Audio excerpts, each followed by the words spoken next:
You ask Tiger to calculate. This deals with linear inequalities with one unknown. The final result is g greater than -1. Let's solve it step by step. Isolate the g. Divide both sides by -4. Whenever you multiply or divide by a negative, reverse the inequality sign.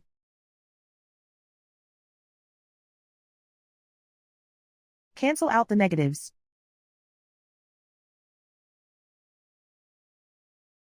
Simplify the fraction.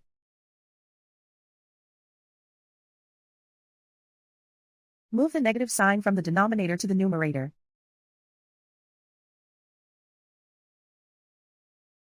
Simplify the fraction.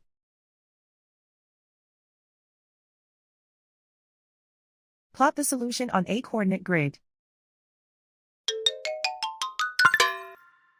And so the final result is g greater than -1.